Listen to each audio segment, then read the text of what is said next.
Sasa kuna wakati ambapo inafika unajisahau kwamba kuna ile nguvu ambayo ni ya Bwana ambayo inafanya kazi ndani mwako. Nimetoka kuambia mimi nilikuwa nafanya kwenye industry, sio ninafanya kwenye industry ya entertainment.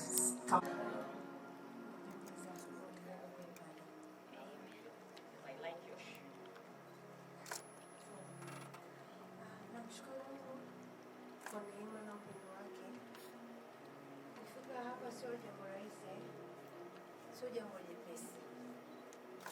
Nakumbuka imefika mchana, stimu ilikata kabisa na mambo ya ibada nilikuwa nikingojea kwa hamu sana. Kwa hiyo nina kila sababu ya kumshukuru Mungu sana kwa ajili ya ibada hii ya leo.